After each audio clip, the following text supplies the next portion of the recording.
Então, bem, amigos, após aqui uma manifestação de muito afeto coletivo entre nós outros, estamos aqui para mais um episódio do Café Biológico. Decidimos dar o nome dentro desse universo cyberpunk de 5.2, porque continua sendo um café cheio, adoçado de vossas dúvidas, não é verdade?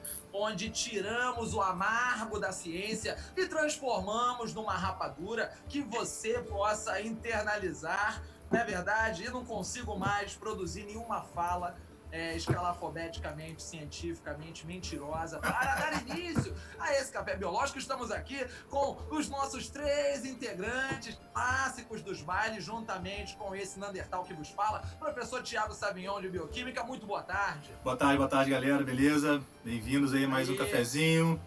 Boa tarde, sei lá, se você estiver vendo à tarde, se não é boa noite, se não é bom dia. Boa madrugada. Bom dia ou bom momento atemporal, não sabemos aí o que a física quântica tem para nos oferecer, né, de conhecimentos nos próximos tempos. Professora Fernanda Biottino. Eu ia falar Fernanda Biottino, porque bio é vida, Fernanda. Você é vida, você é sorriso, você é luz, você é a nossa maravilha. Amém. Meu iaiá, meu ioiô. Meu iaiá, meu iaiá. Depois desse, né? Boa tarde. Maravilha. Nem que falar. E falando. E outra maravilha cognitiva. Temos aí Thiago Savignon. Quando escuta Vando, ele não consegue se controlar. O seu sistema nervoso, né, autônomo, ele começa a cantarolar Vando. Meu iaiá, meu ioiô. Dos anos 80, estamos aqui por falar em meu iaiá, meu ioiô, minha irmã de vidas passadas, minha professora Tainá Galdino de Biologia Molecular e uma das coordenadoras do curso técnico de Biotecnologia. Agora estou com medo de falar coisas erradas, porque já chamei Fernanda de Fernanda Biottino, e daí puxou pra Wanda, e aí não sabemos até onde esse episódio, na verdade, pode alcançar. Hoje você não aguarde, meu amigo. Então aqui, nesses roteirinhos que falam sobre as dúvidas que vocês trazem pra gente, eu começo puxando monte nesse episódio, clamando aqui um grande salve para a nossa querida estudante Sofia, 2º ano de Biotech. A Sofia, não sei se vocês sabem, ela desenha pra caramba. Vocês já viram os cadernos de desenho da Sofia? Não. Ainda não tive o prazer. Já falei com ela, já falei com a Verônica também, nossa professora de arte, que a gente vai fazer uma exposição aí com o desenho dessas crianças, que não é brincadeira não. E Sofia, além de desenhar muito, pensa muito bem e nos fez aqui algumas perguntas, né? Esperando que eu esteja lendo o roteiro certo para que eu não passe vergonha na frente dos meus colegas, né? Digamos que uma pessoa que anteriormente tinha asma, atualmente curada, contrai a Covid-19, que pode atacar os pulmões e provocar falta de ar. Esta pessoa pode voltar a ter asma posteriormente? Ela não para por aí, ela segue adiante nas dúvidas. Eu escutei uma vez que o vírus procura um local em que a pessoa tem algum problema para se estabilizar. Por exemplo, se a pessoa possui uma fragilidade no coração, ele pode ir para lá. Isso é verdade? Caso seja verdade, isso significa que todos possuem um potencial para estarem no grupo de risco? Sofia, a sua pergunta é uma pergunta que fala muito sobre a sua capacidade cognitiva e são as dúvidas que movem realmente nossos cérebros, que esculpem ali aqueles sulcos cerebrais lá no nosso córtex, né? Conversar sobre vírus é quase um papo filosófico, porque a gente pode ter estudado horrores aqui, a gente vai ter 80 anos e se alguém tá num churrasco da terceira idade, daqui a 60 anos, né, gente? Um churrasquinho da terceira idade onde nós caibamos daqui a uns 60 anos. E se perguntarem pra gente, a gente já é cheio de caipirinha e guaravita, né? Se vírus é um ser vivo ou não, essa conversa vai demorar horas.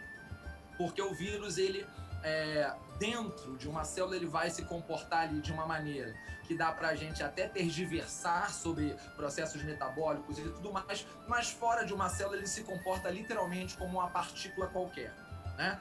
E aí o interessante, onde a biologia começa a fazer sentido, é quando a gente percebe que esse vírus tem moléculas na sua parte mais externa, seja em capsídeo, seja no caso de envelope, e essas moléculas, essas proteínas ali presentes, elas são capazes de se ligar somente a algumas outras moléculas específicas.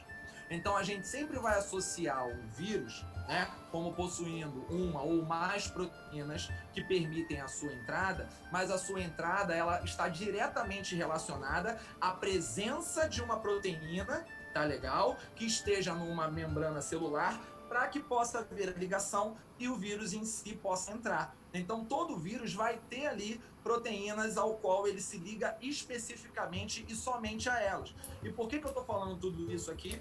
Para encher a sua paciência. Porque no caso do coronavírus, né, do SARS-CoV-2, a gente percebeu que ele necessita de uma proteína presente nas membranas celulares que a gente chama de ECA2, né, enzima conversora de angiotensina do tipo 2. Beleza? Olha aí as especificidades moleculares. Então o vírus só vai conseguir entrar em células que tenham essas proteínas nas membranas. E qual é o local, né, nesse contexto da doença que você está perguntando, qual é o local onde eu tenho mais células com esses receptores? Tá? Lá na ponta do nosso sistema respiratório, lá naquelas células alveolares. Agora, o professor Tiago está fazendo assim com a cabeça, por quê? Porque o professor Tiago sabe que existem outros tipos celulares em nosso organismo que contêm essa proteína e que, em teoria, permite-se que o vírus ali adentre e faça seus processos de multiplicação. Então, a gente tem essa primeira questão. A segunda questão é aqui, dependendo, e aí eu vou pedir ajuda aos meus companheiros aqui, super sabedores, né, de coisas da biologia, que dependendo de algum acometimento que você já tenha no organismo, aquilo pode vir a facilitar a entrada ou o processo infeccioso mais severo no caso de várias doenças. Então, no caso da Covid, por exemplo, existem algumas situações específicas em que a pessoa, no caso de pressão alta, né, porque essa enzima conversora de angiotensina, essa proteína ECA, presente em várias células, ela tem uma relação fisiológica com a diminuição da pressão. Então, você que ainda não estudou, né, o sistema renina-angiotensina, fala, Tiago, cai uma lágrima nesse momento, porque é uma coisa bastante chata. Então, existem algumas condições que podem levar algumas células suas a aumentarem a quantidade desses receptores. Então, se você tem, né, uma doença que entra através desses receptores, essa situação específica, ela pode acabar levando a uma possibilidade de maior severidade no processo da infecção. Fica mais fácil entrar e fica mais fácil causar problemas nas nossas células. Eu falei demais, meus amores, complementem, por favor. A gente consegue perceber, desde lá do SARS-CoV em 2002, que algumas pessoas elas tinham uma infecção mais grave do que outras. E aí, quando você olha para pessoas que têm diabetes, pessoas que têm pressão alta, fumantes, tá? Eles acabam expressando por um mecanismo de compensação mais dessa proteína nas membranas celulares. Então ele tem mais ECA2 nas membranas celulares. Então isso meio que facilita, essa é uma hipótese que pode ajudar a explicar o porquê que algumas pessoas ficam mais doentes e outras ficam menos doentes. Tá? Então esses grupos de risco, eles são relacionados, uma das coisas deve ser isso, você tem mais portas de entrada para o vírus no seu corpo. Tá? Então assim, o vírus ele não vai procurar um local específico que já esteja fragilizado, ele procura aonde ele encontra aquela proteína que a gente pode usar uma nomenclatura, né, uma ideia de chave fechadura pela especificidade. Tá? Então essa ECA2 a gente pode relacionar com uma fechadura e a chave ser a proteína do vírus. Onde eu encontro mais fechaduras, eu tenho mais capacidade de entrar. Então não é muito bem essa ideia de que, né, que você perguntou, Sofia, de que o vírus procura um local fragilizado. Ele procura onde ele possa entrar. Tá? Se tem várias portas, enfim, obviamente isso não explica tudo. Tá? Os outros componentes do sistema imune podem fazer, o cara pode ter lá pertencer ao grupo de risco, mas ele não ficar doente, porque o sistema imune dele consegue, enfim, matar o vírus antes que o vírus consiga fazer qualquer coisa. Tá? Então, assim, é só uma das hipóteses que a gente está estudando hoje. Lembrando que esse vírus, a gente tem 6 meses só de acúmulo de informações sobre esse vírus, tá? Pelo menos o SARS-CoV-2, e aí, quer dizer, a gente está aprendendo muito sobre isso ainda, beleza? Então, espero que a gente tenha respondido aí essa dúvida, beleza? Acho que foi. Depois a gente fala um pouquinho mais. Pode falar, professora Tainá? Não, pode continuar. Não, só o que eu queria colocar, aquela pergunta sobre a asma também, mais especificamente, né? Não estava no roteiro, mas eu queria trocar aqui uma ideia no talentinho. A asma prediz ser vou forçar a barra aqui, uma resposta alérgica naquele, tá? Então, uma resposta alérgica, o processo de cura, é bastante complicado da gente falar. O que a gente pode falar é de uma situação de controle. Mas só queria te apresentar um racional, tá? Se o grande medo que a gente tem no processo de infecção por esse vírus seja um descontrole na nossa tentativa de resposta a esse agente infeccioso, qualquer outra coisa que você já tem, aí estou falando localmente ali no sistema respiratório, que já favoreça um aumento da resposta, você, sem dúvida alguma, já deve olhar aquela situação com uma certa desconfiança. É esperar a ciência realmente produzir o conhecimento que ofereça as respostas necessárias, mas normalmente, quando a gente associa alguma pré-condição a uma maior severidade, no caso da doença, ou uma maior chance de infecção, é porque normalmente você tem ali uma condição Sim. que tende a facilitar o processo de entrada em infecção, e aí aumenta as chances da tempestade de citocina acontecer e a gente ter problemas grandes. Não quero mais falar muito, apesar de eu adorar a Sofia e essa turma que faz bastante barulho, mas faz uma quantidade de pensamentos em sala de aula fabulosa. Amo vocês, menores. Isso aí, próximo aí, alguém quer falar? Alguém quer complementar? Não, ainda vou na Sofia. Continua na Sofia, pergunta. Ela, que por sinal agora eu fiquei muito curiosa em saber e ansiosa para conhecer logo a Sofia, porque a Sofia... Deixa sangue. Ela Pois é, colocou, enviou várias perguntas super interessantes, Sim. né? ela é tímida, mas é sangue. É isso aí, menor. Gostei da Sofia. Bom, ela pergunta também. Domingo passado, vi uma reportagem sobre uma síndrome que atinge crianças que já tiveram Covid-19. E eu fiquei meio confusa, meio em dúvida em como ela funciona. Então eu gostaria muito de saber como e por que isso acontece, se acontece de verdade, e se isso é um fato, né? Ou se é fake. Bom, Sofia, se você estiver falando sobre a síndrome de Kawasaki, ela é uma síndrome que causa um quadro inflamatório em crianças entre 1 e 5 anos de idade, especialmente nos vasos coronarianos. Pode, então, causar um aneurisma nesses vasos. O que é um aneurisma? É uma superdilatação, é uma dilatação anormal nesses vasos sanguíneos. Geralmente... Oi? Uma engordadinha. É uma engordadinha. Geralmente acontece nas artérias, tá? Geralmente, não significa que seja exclusivamente. Ela pode, então, causar um aneurisma nesses vasos com consequente infarto e evoluindo a óbito. Este quadro inflamatório também pode apresentar uma rasca cutânea. O que vem a ser uma rasca cutânea? Rasca cutânea, elas são manchas avermelhadas, é um manchão avermelhado que fica na pele, tá? Os pediatras, eles falam muito em exantema. Também pode ser um outro nome para esse rasca cutânea, para essa rasca cutânea. E também apresenta uma conjuntivite e uma pele seca. Apesar de não sabermos a causa dessa inflamação nos vasos, existe a suspeita de que um quadro infeccioso pode ser um gatilho, pode ser aquele gatilho, pode ser aquele fator, né, para iniciar a síndrome de Kawasaki.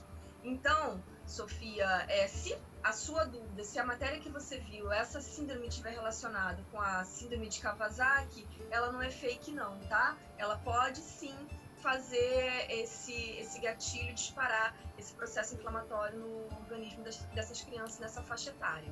No artigo que a médica descreve o caso dessa criança, eles, com a permissão dos pais, eles colocaram fotos da criança. Então, eu vou colocar aqui a fotinha da criança com um rasgo cutâneo, a perninha da criança toda vermelha e tal.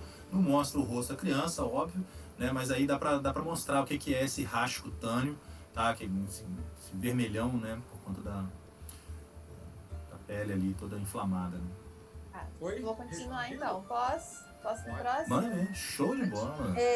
A próxima é da Joyce, quarto ano análises. Sempre Joyce. Always Joyce. Joyce e Thaís, né? Estão sempre as duas, agora foi só a Joyce.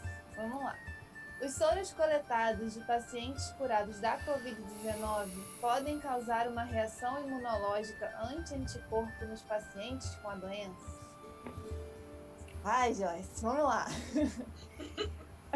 Então, antes de responder especificamente a sua pergunta, eu vou explicar um pouquinho para os seus colegas o que seria isso que você está falando. Na verdade, essa técnica a gente chama de uso do plasma convalescente, tá? E ele recebe esse nome de convalescente, que é justamente essa fase de transição entre a doença e a cura total. Então, lembra que eu falei lá no outro episódio que a pessoa ela se infecta e aí o nosso sistema imunológico vai começar a produzir anticorpos para combater aquela infecção, tá?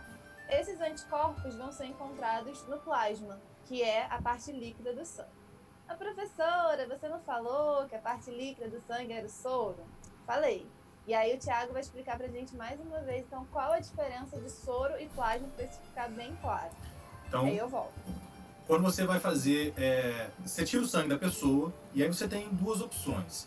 Você vai deixar o sangue da pessoa, aquele sangue no tubinho, ele sedimentar naturalmente, isso dá tempo dos fatores de coagulação formarem um coágulo, e aí esse coágulo pesa e ele vai descendo, descendo, descendo, fica uma partezinha de líquido, tá? E você retira essa partezinha de líquido que contém os anticorpos, mas ele não tem esses fatores de coagulação, porque você conseguiu coagular de fato ali. No plasma, como você centrifuga isso muito rapidamente, você permanece com esses fatores de coagulação. E acaba que você consegue um volume também maior, com a mesma quantidade de sangue, você consegue um volume maior de plasma. Tá? Então você consegue usar tendo ali os anticorpos da pessoa. Beleza? A ideia é essa. Tá? A gente pode obter o plasma também, né, Thiago, usando aquele tubinho de coleta com a tampinha roxa, que Sim. tem um anticoagulante, então ele vai impedir a coagulação. Sim. E Pode ser heparina, pode ser heparina, EDTA, enfim. O roxo é heparina, gente? Não, o roxo é EDTA. O roxo é O roxo EDTA. é EDTA. O roxo é E EDTA. o vermelhinho Eu sou daltônico. não tem anticoagulante, que aí Isso. tira o soro. Isso. Esqueci! Bom. Tô de recuperação na Cleide, amigo. Mas eu lembro essa- disso da clínica. Não, né, isso que eu trabalhei no assim, laboratório. os nossos alunos, né, que são técnicos, é importante saber isso, Com porque certeza. na prática eles vão ter que usar essa informação muito todos os santos dias. Então, assim, todo dia ele vai usar essa informação e aí ele vai acabar aprendendo isso por osmose, tá? Mas você vai ter o tubinho lá que não tem anticoagulante. Determinados testes você tem que usar um anticoagulante que é a heparina, determinado teste vai ser o EDTA, e aí, enfim, tem as especificidades que na prática você vai aprendendo isso, enfim, aí isso fica sedimentado na cabeça da gente. Manda ver, Flávio. Não, isso eu vou voltar. Só pra não bater neurose na cabeça do moleque, tá escrito no tubo, tá? Fica tranquilo, fica Sim, então. Fique Fica tranquilo. tranquilo. E vocês vão ver muito isso ainda durante Vai o ver curso. muito. Bom, Mas perdão. aí voltei. Então esse plasma, com a presença desses anticorpos que vão combater a infecção, a gente vai chamar de plasma convalescente. E aí a gente passa por uma técnica que é parecida com uma doação de sangue, e aí esse plasma rico em anticorpos, ele vai ser coletado da pessoa que se recuperou da doença, e vai ser transfundido para uma pessoa que está doente, que ainda está lutando contra o vírus. E aí isso vai funcionar como uma forma de acelerar esse processo de recuperação, né? De fornecer um impulso para o sistema imunológico. Só que, na verdade, esse plasma convalescente, ele não é uma novidade. Ele já é utilizado na medicina há anos e anos, e aí ele vem sendo vem sendo avaliado como uma possibilidade de tratamento para a Covid-19. Mas ele não é algo novo. Não, só por falar aqui, se me permitam, posso? Falar em questão de idade, né? A gente já começa a querer se manifestar, só para tentar agregar aí com os saberes que a professora Fernanda coloca, esse racional de transfusão de plasma, ele já vem desde, se bem não me engano, 1890, né? Quando você já tem lá esses registros de tentativa. É interessante entender que há um racional, o racional eu acho que é nítido para a gente, que é dessa área das biomédicas. O que a gente precisa entender é que uma técnica dessa exige um sem número de especificidades, né? Então você tem a tentativa racional já acontecendo com relativo sucesso desde 1890. Antes da descoberta do antibiótico, era também considerado uma terapia antimicrobiana, né, professora? Para alguns casos, se eu estiver falando besteira, você me corrija na frente dos nossos estudantes. Já foi utilizado para sarampo, cachumba, gripe, principalmente do século passado. Foi utilizado agora em 2009 como tentativa de tratamento para H1N1 em 2009 e também em 2013 na epidemia de ebola acontecendo lá em alguns países africanos. Se eu estiver falando besteira, você me avisa. Não, exatamente. Não, Existem relatos, inclusive, da utilização dele. Passou, nota 10. Gente, tô aprovado! Existem relatos, inclusive, da utilização dele lá na gripe espanhola, né? E só que, se eu não me engano, na utilização do ebola ele não teve resultados tão bons assim, mas foi usado também. Enfim, e aí a gente vem usando isso como uma das possibilidades de tratamento para a Covid-19. Os resultados, eles até têm sido animadores, mas ainda são preliminares. Só que essa técnica ela não consegue ser usada em larga escala porque a gente tem que ter uma seleção muito criteriosa dos doadores. E aí eu falo isso justamente para responder a sua pergunta. Existe a possibilidade de reações adversas usando plasma convalescente? Existe. Não é comum. Ela costuma ser uma técnica segura. Até porque você você segue todos os requisitos técnicos, você tem um médico acompanhando. A seleção dos doadores desse plasma, ela é super criteriosa, tá? Mas reações adversas acontecem. Você pode ter reações alérgicas, você pode ter algo que é muito comum, que eles chamam de lesão pulmonar aguda relacionada à transfusão. E você pode também ter, por exemplo, aquele paciente que vai receber esse plasma reagir contra alguma coisa do soro desse... Ih, gente, eu tava... Sumiu. Desse indivíduo que está doando o plasma, tá? Então, assim, pode acontecer? Pode, mas não é tão comum. E agora, mais uma pergunta de Joyce, quarta análise. Joyce, nós chamamos. Mas cara, é fundamental a gente ter dúvidas pra gente saber gente, o que está passando. Mais. Não, é fantástico. Vamos mais. Então, a Joyce pergunta, por que a gente ainda não tem uma vacina sendo produzida aqui no Brasil? Não é fácil de Mas ser... aí, Joyce, vem com uma pergunta também na moral, né? Vem ela já vem pé na porta, né? Pô, aí tá querendo que a gente seja demitido aí, tia. Foi um prazer trabalhar com vocês. Não é? Bola. Não, eu não vou nem responder, eu tô quietinha aqui. Aí ela continua, né? Não é fácil de se fazer, uma vez que a gente já conseguiu isolar o vírus. Não é só diminuir a carga viral ou inativá-lo. Bom, vamos lá, vamos tentar destrinchar esse abacaxi. Primeiro que a gente não tem nenhuma vacina sendo produzida em lugar nenhum do mundo, né? A gente está testando, tá? Só para usar o verbo, né? A gente está testando um monte de vacinas, tá? A gente tem atualmente mais de 100 vacinas já cadastradas, né, na OMS para testes contra o Covid, tá? Contra o SARS-CoV-2. A gente tem fases para se pensar numa vacina.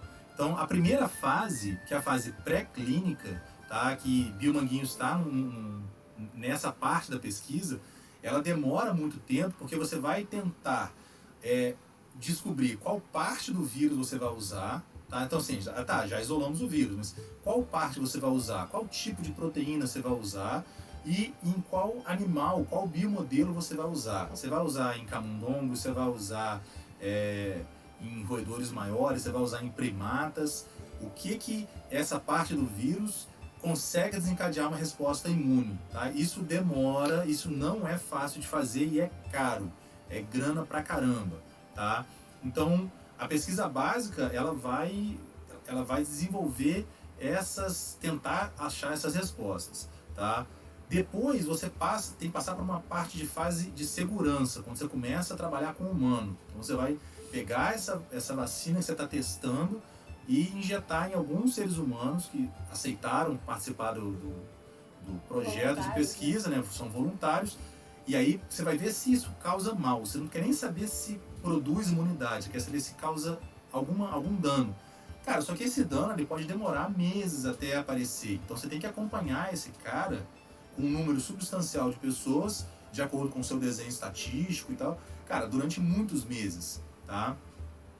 Depois disso, aí tá, não causou mal para esses caras, aí você vai falar assim, bom, então agora eu vou tentar ver se ela produz imunidade. Aí você vai passar para uma fase 2, você aumenta o número de pessoas, você continua olhando para a segurança, mas você já começa a querer olhar se causa imunidade de fato. Quer dizer, se você produz anticorpos, se produz células de... Cara, demora mais tempo ainda, são anos de pesquisa, tá? Porque você tem que acompanhar essas pessoas, você pode perder essas pessoas ao longo do tempo, ela se mudou da cidade, você não acha mais, você não consegue lá tirar o sangue dela de novo, você não consegue rastrear clinicamente, eu fiquei gripado, não fiquei gripado, fiquei doente, não fiquei doente.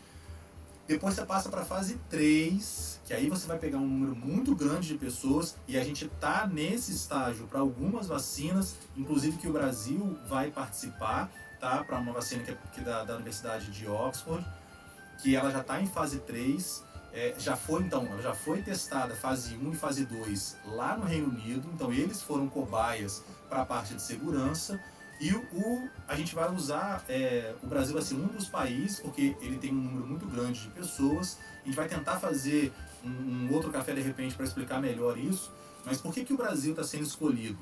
Tá? Isso até para tentar combater um pouco dessa ideia de que a gente está sendo cobaia. Como que funciona a fase 3 para saber se a imunidade está sendo criada de fato? Você injeta a vacina, né, administra a vacina para um número grande de pessoas, são mais de 10 mil pessoas, se não me engano, tá? Essas pessoas, elas são escolhidas de acordo com a alta chance de contrair, tá? De entrar em contato com o SARS-CoV-2 e pegar a Covid. E aí essas pessoas vão para suas vidas normais, e depois de um certo tempo você recolhe essas pessoas e tira o sangue delas, faz um questionário, uma anamnese para saber se ela, enfim, como que foi a vida dela nesse período, e quer saber quantas ficaram doentes. Tipo assim, ela tem uma chance muito grande de ter a Covid-19, mas ela não pegou a Covid-19. Então, sei lá, essa vacina deve funcionar. Faz muito sentido usar o Brasil hoje, porque a gente está aumentando o número de casos. Se você for testar isso na Nova Zelândia, que não tem nenhum caso há semanas, qual a chance dessa pessoa entrar em contato com o Covid para saber se ela pode ou não desenvolver imunidade? Você não vai achar nunca, né? Não, manda para a Coreia do Norte, não tem nenhum caso lá. Não faz sentido nenhum testar na Coreia do Norte, porque não tem caso lá. Na Nova Zelândia não tem caso lá, sei lá, na Dinamarca está diminuindo. Então você tem que ter um local que a chance de pegar é grande, tá? Então a gente está nessa fase 3 aí para tentar ver se causa imunidade. Se isso for positivo, aí você começa o processo de produção em massa de vacinas, e a ideia seria vacinar inicialmente todo o pessoal de saúde, tá? Para que você não tenha baixa no pessoal que está na linha de frente, e depois você começa a jogar essa vacina para a população de maneira geral. Mas aí isso vai demorar. Você pensa que são 7 bilhões de doses, tá? Então demora para produzir essa montoeira. Isso se for uma dose só, tá? Pode ser que tenha que ter mais de uma dose. Aí o bicho começa a pegar mais ainda, tá? Então,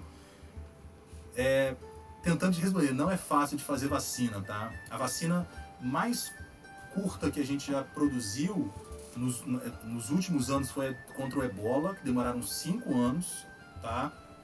Teve uma outra vacina que demorou 4 anos, mas ela não é uma vacina que foi, se não me engano, foi para cachumba.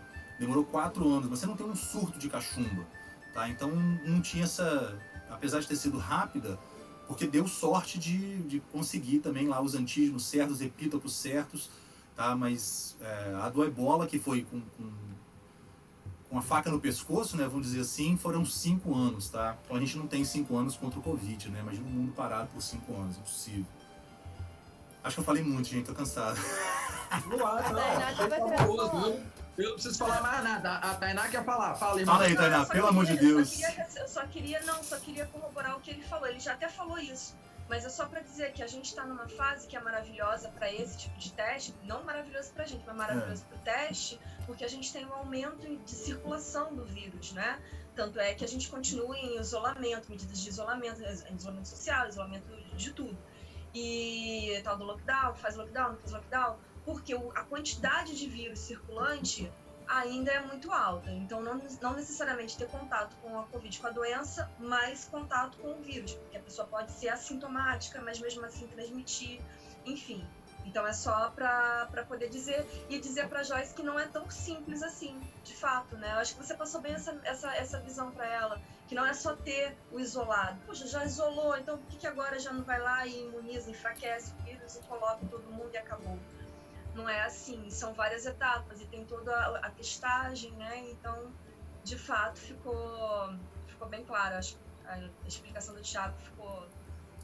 Eu achei a explicação do Thiago fabulosa. Eu acho o racional da Joyce também fabuloso, né? De pensar nessas etapas, nesse racional que envolve esse amplo campo da biologia. Mas é interessante você marcar aí, Joyce, no seu cérebro, de que é isso. Para a gente fazer esse passo a passo com calma, demora. E a gente... Por isso que é importante também as instituições de saúde poderem estar realizando esse tipo de trabalho, porque a gente acaba conseguindo, em teoria, não ser pressionado pela roda do dinheiro que faz com que a gente... num universo particular, seja pressionado a colocar isso no mercado o mais rápido possível, de forma a gerar lucro, mas não necessariamente com toda segurança, né? Uma das preocupações, por exemplo, é que a vacina tem que imunizar, ou seja, tem que gerar uma resposta imunológica, mas também não pode ser uma resposta imunológica exagerada, como existe, por exemplo, um caso clássico de tentativa de produção de vacina, onde as pessoas não tiveram esse tempo, essa calma suficiente, botaram para jogo e acabava que a vacina causava a doença, na verdade, né, minha gente? Tô rindo aqui, mas é mais no desespero. Tô rindo para não chorar. Não, porque é impressionante, porque se a gente tira da vacina e bota para o caso da talidomida, por exemplo, foi outra vergonha, em nome da rapidez e em nome do lucro. Né? E aí depois a gente não faz os testes necessários e adequados para que se coloque um bom imunobiológico aí para jogo. Falei demais, gente. Fala comigo, por favor. Eu queria só fazer um adendo, porque faltou, acho que o finalzinho da pergunta da Joyce, que ela pergunta assim, mas não seria só diminuir a carga viral ou inativá-lo? As vacinas clássicas que a gente conhece são realmente vacinas atenuadas e inativadas, mas existem vários tipos de vacinas. A gente tem vacinas recombinantes, vacina de material gênico. Então, enfim, não seria só um processo de atenuar ou inativar um vírus, depende da vacina que você está querendo produzir. Sim, por exemplo, esse vírus, essa vacina de Oxford, o que eles estão fazendo? Qual foi o racional que eles usaram? Eles pegam um vírus, que é o adenovírus, e eles inserem a proteína do SARS-CoV-2 nesse vírus, e usam esse vírus como um cavalo de Troia. Tá?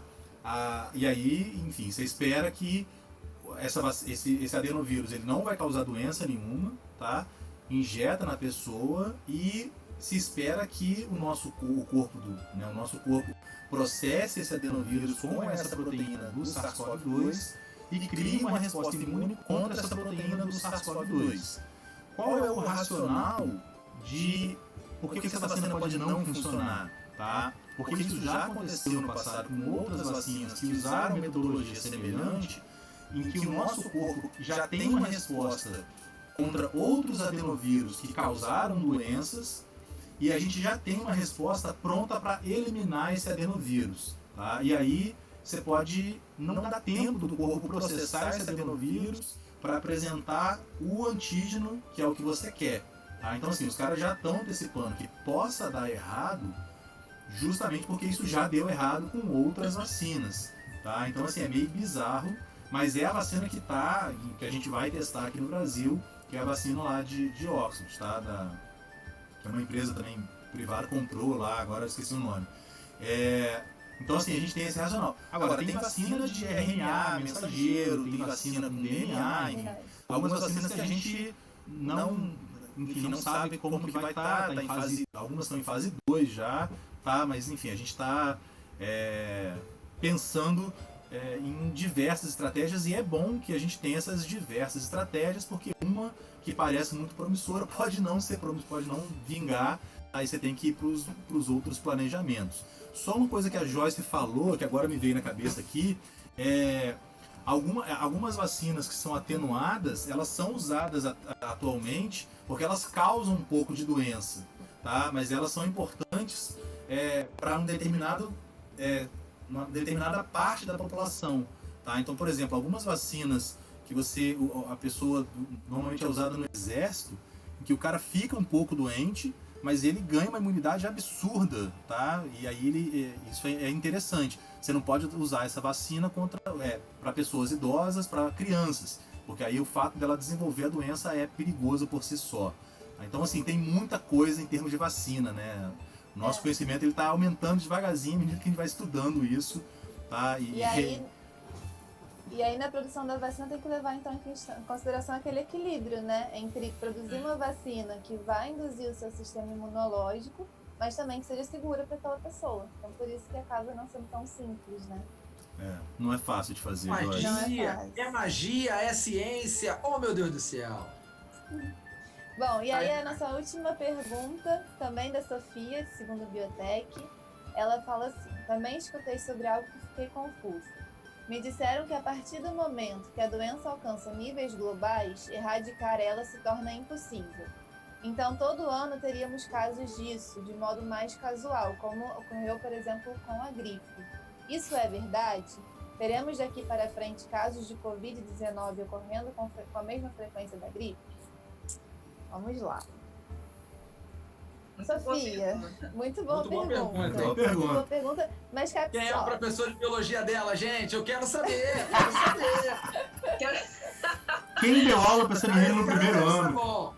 Quem deu aula para ela no primeiro ano? Sem dúvida alguma, não deve usar dread. Não. Bom, vamos lá. Vou tentar responder. Sofia, impossível erradicar uma doença, impossível não é, tá? Até porque a gente tem como exemplo disso a erradicação da varíola, que também é uma doença viral, e a gente conseguiu a erradicação dela através da vacinação, né? Se eu não me engano, eu acho que o último caso natural da doença foi em 1977, né? E aí a OMS decretou a erradicação dela em 1980. Eu não era nem nascido, cara. Na verdade, a gente não tem uma resposta para a sua pergunta. É isso que eu queria falar. A gente não tem uma resposta certa para a sua pergunta. O futuro, ele nos reserva várias dúvidas. Como é que vai ser no ano que vem? Será que a doença vai ser sazonal como a gripe? Será que ela vai desaparecer? Isso vai depender de vários fatores, né? Vai depender de como a população vai se comportar, como vai ser a questão da imunidade da população, como vai ser a questão da adaptação do vírus. Pode ser que o vírus se adapte e diminua a virulência. Pode ser que ocorram novas mutações. Então, assim, a gente realmente não tem como saber. Isso vai depender de vários fatores e infelizmente, uma pergunta que eu vou te deixar sem resposta nesse momento. Ó, já que eu sou a pessoa aqui que assume a idade, não é verdade? Com os meus 19 anos, eu vi a dengue chegar no Rio de Janeiro em 86, minha gente, por aí. Meu pai pegou, né? Logo nesse primeiro momento. Então eu lembro dos dias que eu fiquei em casa com meu pai destruído, e eu não tinha a menor ideia que ia ser uma doença que ia se tornar endêmica, por exemplo, do Rio de Janeiro. Então a gente tem dúvidas, né? Só tentando viajar aí junto da pergunta, a gente tem dúvidas sobre esse processo de imunidade duradoura, por exemplo, da Covid, ou se ele vai ter essa taxa de mutação aí apresentada, no qual ele vai se comportar tal qual, sei lá, a gripe pra gente, onde a gente sistematicamente vai pegar ali aquela doença e suas variáveis aí, derivadas dessas mutações. Mas é complicado a gente estar vivendo um momento onde a gente não tem nitidez para conseguir pensar como serão os próximos anos, né, professor? Eu só queria chorar junto com vocês. Assim, pensando do ponto de vista racional, desculpa, é provável que a gente conviva com, assim, tá usando só termos de plausibilidade biológica. Do mesmo jeito que a gripe, né, o vírus influenza, é um vírus de RNA, e por isso ele acaba sendo instável e sofrendo muitas mutações, esse vírus também tá? Então, como ele não mata muita gente, e os sintomas aparecem quando ele já está sendo transmitido, fica um pouco mais difícil de isolar essas pessoas. É uma coisa diferente do que aconteceu com o SARS-CoV lá em 2002. rapidamente a pessoa tinha febre, ela era isolada, e aí o número de casos foi muito menor. Tá? Enfim, você conseguiu conter. Agora, com esse vírus, como ele está se apresentando, o meu racional me diz que a gente vai conviver durante muito tempo.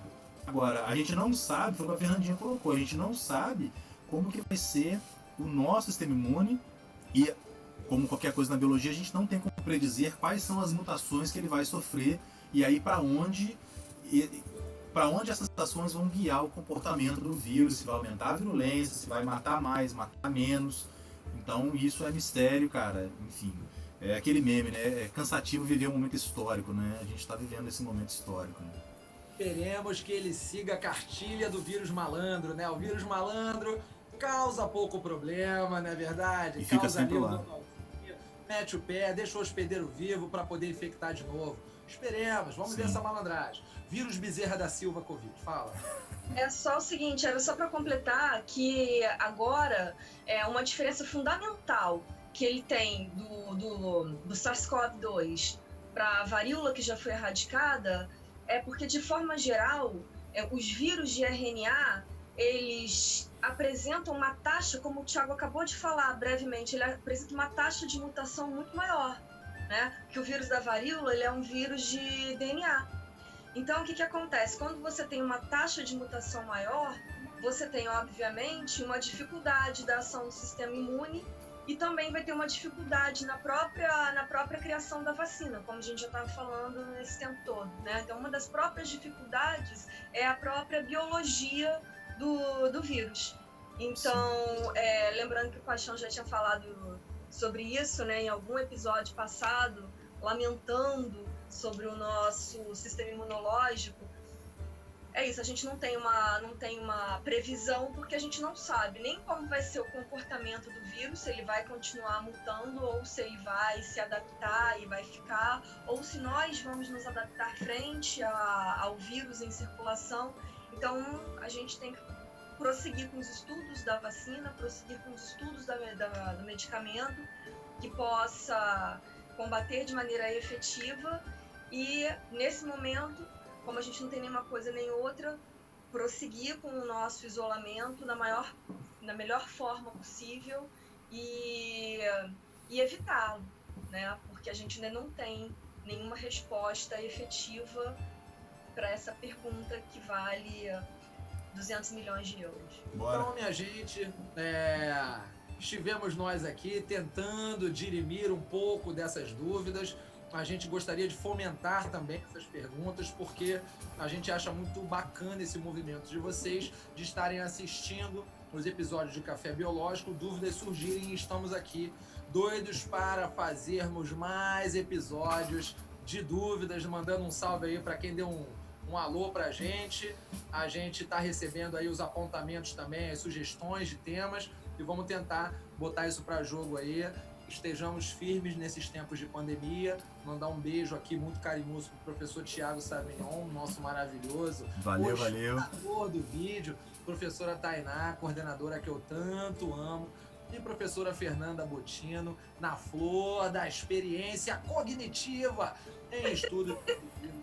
A gente agradece a vocês todos. Um bom final de tarde, noite, manhã. Fiquem em casa. Isso aí, Mantenham-se se cuidem. em casa, se cuidem. Beijo, dúvidas sempre. As Beijo, perguntas gente. são as que movem o mundo. Isso Professor de aí. filosofia que deveria estar vendo a gente falar isso, não é verdade? Tá vendo? Não são eles que falam, que é a Ó, mas o pergunta. Fabiano assistiu a gente, que ele mandou um alô. Ó, Fabiano, que isso. tá A gente vai ver assistindo você a gente. fazendo gráficos, Fabiano. Um beijo, hein? Beijo! Valeu. Gente. Comprou 6 maçãs. Um beijo, hein, gente?